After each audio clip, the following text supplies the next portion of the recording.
अब तो देंगे युद्ध का अवसर। हम भी तो देखे कि जिसके प्रहार ने लंका के हर असुर के मन में भय भर दिया था, उसमें भला कितना बल है।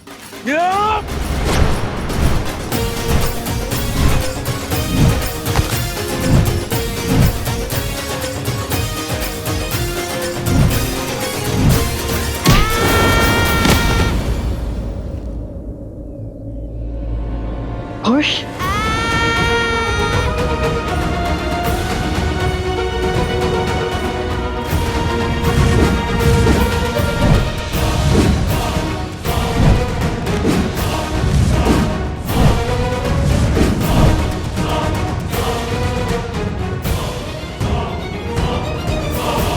अब भी समय है बालकों, दे दो अपना पूरा परिचय। शांति से हर समस्या का हल निकल सकता है। हम भगवान वाल्मीकि के शिष्य माता वन देवी के पुत्र लवकुश हैं और यही हमारा परिचय है।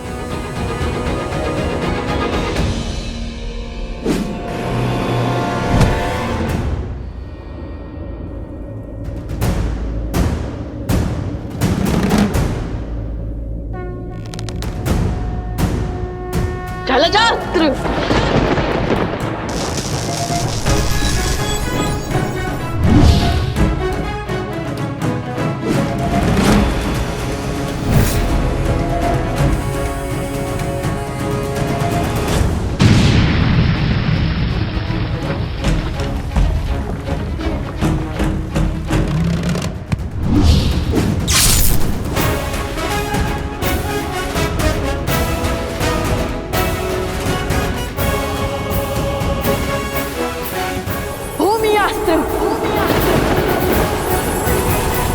युवराज अंगद है तो प्रभु श्री राम के पक्ष में, किंतु प्रभु श्री राम काज के लिए हमें इन्हें भी रोकना ही होगा।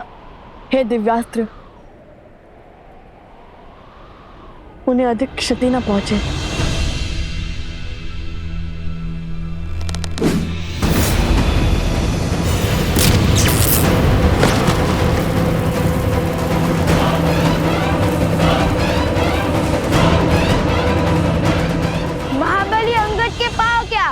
वो स्वयं संतुलन खो बैठे। आपकी बारी आ गई है महाराज विभीषण।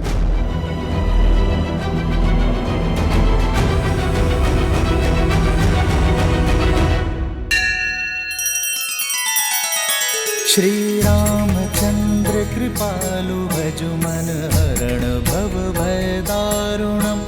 नव कंज लोचन कंज मुख कर कंज पद कंजारुणम। सिया राम, सिया राम, सिया राम, सिया राम, सिया राम, सिया राम।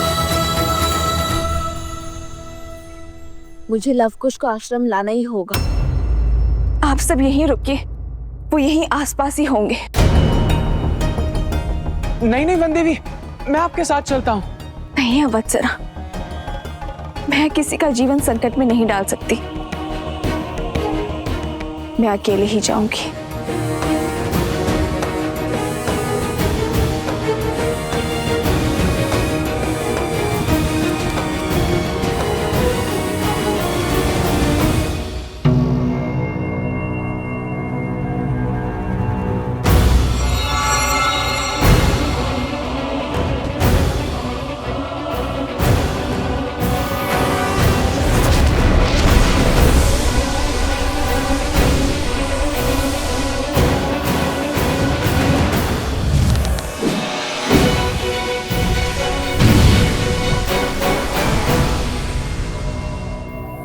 कुश, इन सब का युद्ध कौशल तो राम कथा से जानते थे हम, किंतु ये तो ज्ञानी भी है और पराक्रमी भी। इनके युद्ध कौशल से तो अनभिज्ञ है हम।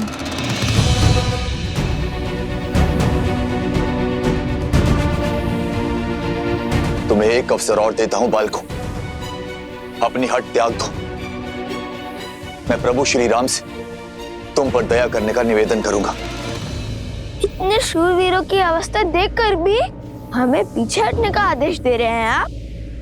निवेदन तो हमारा है, जिस प्रकार अपने भाई के हाथों लंका से निष्कासित होने के बाद श्री राम की शरण में आ गए थे आप।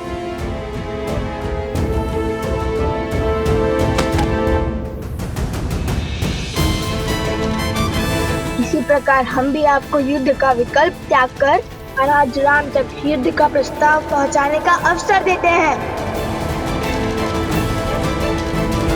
आप तो सबसे ज्ञानी हैं और नारायण के भक्त भी हैं। विवेक से काम लीजिए। जाइए और श्री राम को हमारा संदेश दीजिए।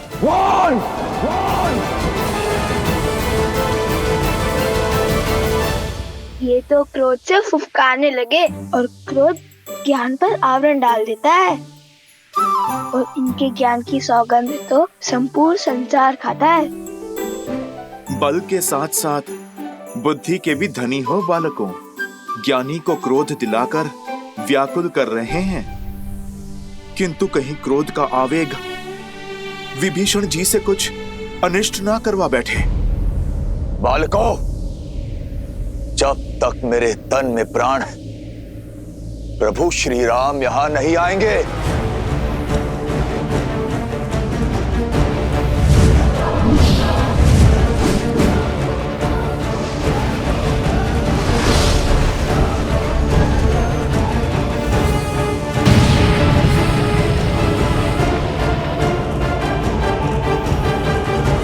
युद्ध टालने का हर संभव प्रयास किया मैंने, किंतु तुम दोनों ने मुझे विवश किया युद्ध करने के लिए।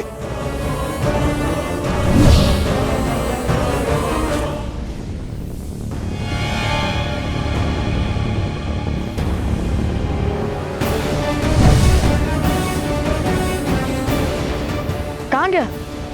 दिखाई भी नहीं दे रहा है।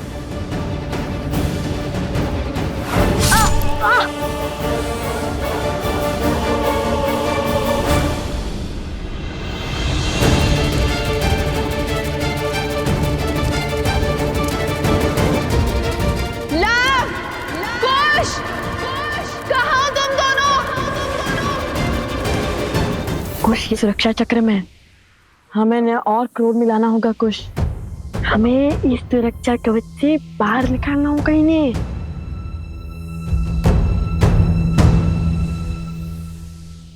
अरे भैया, तनिक सा गाँव ही तो है। मैं ना कहता था महाराज विभीषण के पास इन छोटे मोटे अस्त्रों के अतिरिक्त और कुछ नहीं है। इनके भाई ने भी इसलिए निकाल भार दिया इन्हें। अब महान धनुधर श्री राम और लक्ष्मण के समक्ष धनुष उठाने की क्षमता तो इनमें होगी ही नहीं। इन तुच्छ अस्त्रों से कौन सा युद्ध जीतेंगे? यदि इनमें इतना सामर्थ्य होता तो लंकेश इन्हें यूं जाना थोड़ी ना देते। सावधान! वो दंडी बालकों, दंडी बालकों, तुम्हें लगता है मैं धनुष नहीं उठा सकता? ऐसे मेरे नहीं, आप ही के मुख से निकला है महाराज।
क्षमा करें महाराज, आपको क्रोध दिलाकर सुरक्षा घेर से बाहर लाने के लिए कठोर वचन बोलने पड़े। अन्यथा हमारे मन में तो आपके लिए केवल सम्मान ही है। आपके मार्गदर्शन के बिना तो रावण का वध करना भी असंभव था।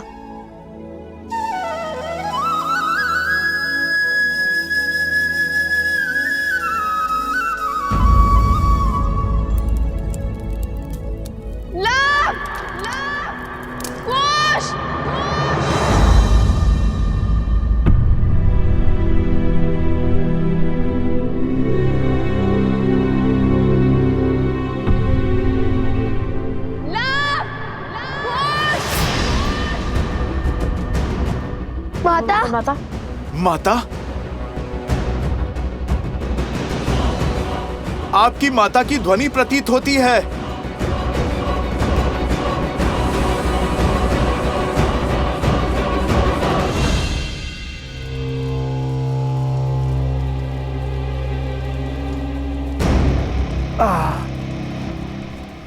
एक श्लोक में इतनी शक्ति कि कुछ शब्दों ने हमारी माया को तोड़ दिया।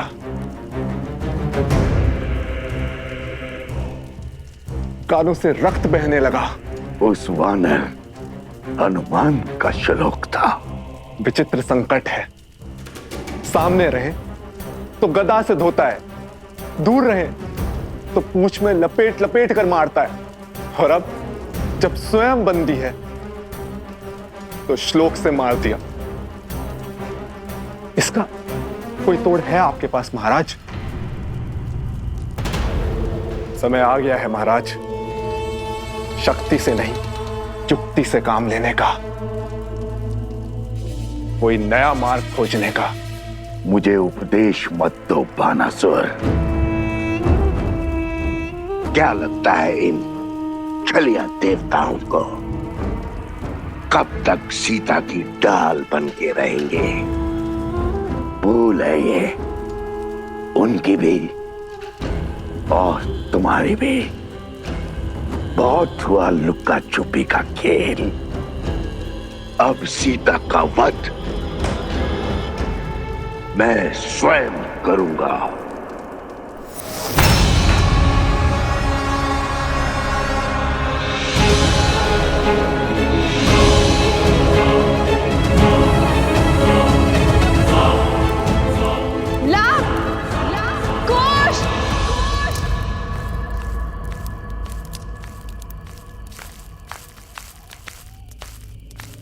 कौन है? कौन है वहां?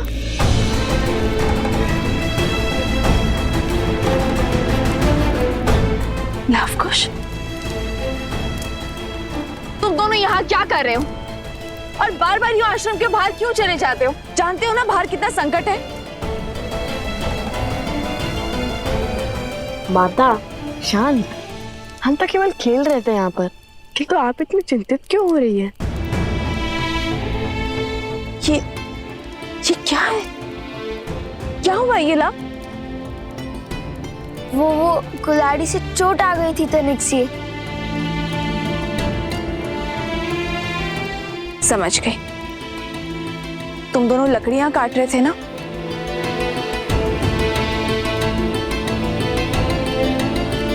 माता, आप ये जली हुई लकड़ी लेकर क्यों घूम रही हो? यहाँ पे कोई संकट है क्या? वो असुरी शक्तियां आश्रम के भीतर नहीं आ सकती, और जब तक उनसे लड़ने का कोई मार्ग ना खोज ले तब तक तुम दोनों आश्रम के भीतर ही रहोगे। ऐसा क्या हो गया माता? आश्रम के बाहर अनाज भंडार में अग्नि लग गई थी।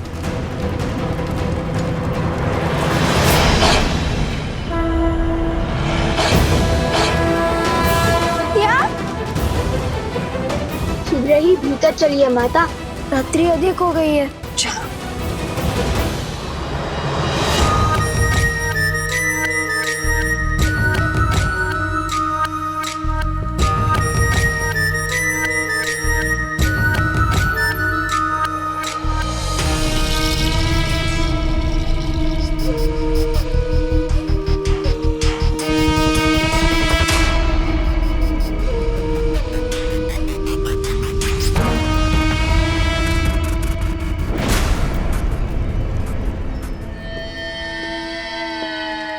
राक्षसों के महान नेता सहस्त्रमुख रावण को बहन शूर्पणखा का प्रणाम।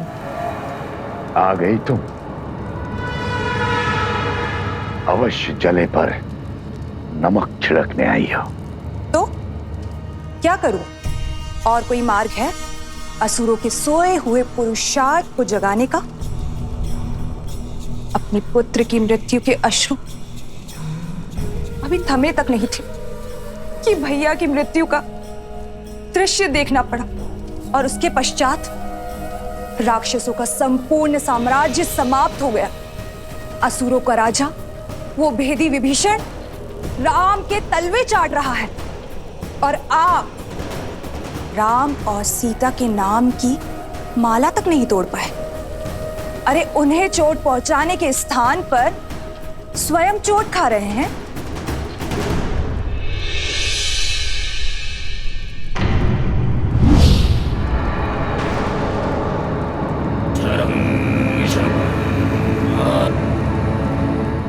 यदि मुझ पर कटाक्ष करके मन भर गया हो तो जाओ यहां से।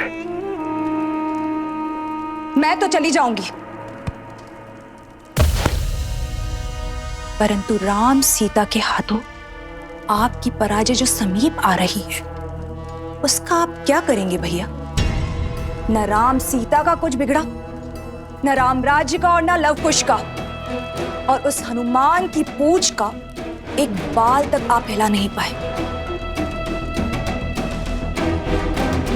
भैया, आपसे जो सीखा है पुनः वही आपको सिखा रही हूं। ये समय अस्त्र उठाने का नहीं बल्कि धैर्य रखने का है।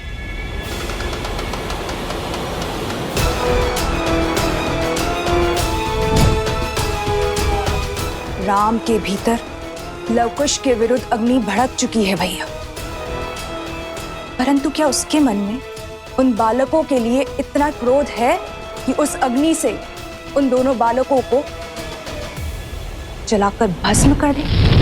श्री राम श्री राम श्री राम श्री राम श्री राम श्री राम श्री राम श्री राम।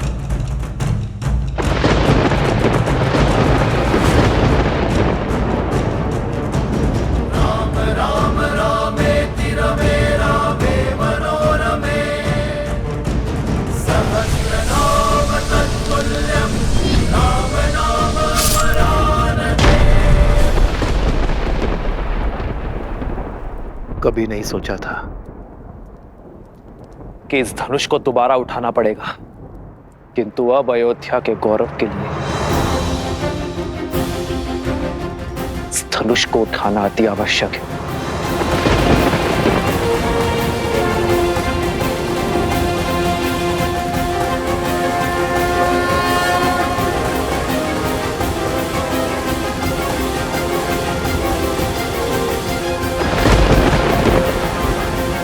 उचित कहा तुमने।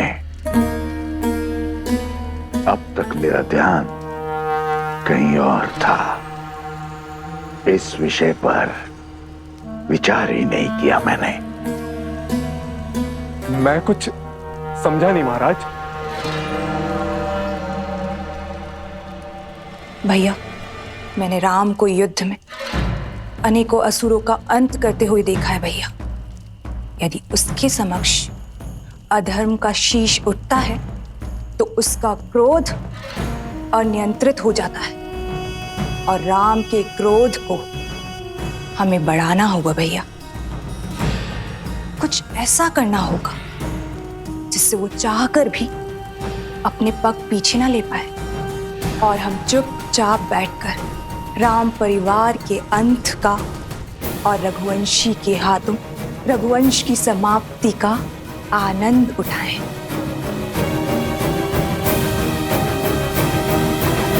नहीं, राम का क्रोध हम बढ़ाएंगे कैसे? बढ़ेगा। धर्म के अनुचरों की सबसे बड़ी दुर्बलता धर्म भी तो है।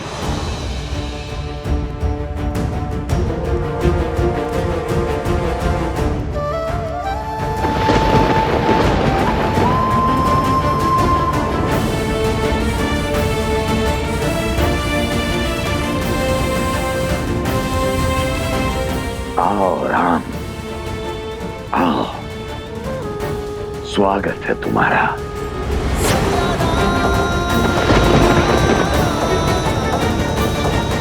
मैं और मेरा उपहार तुम्हारी प्रतीक्षा करेंगे।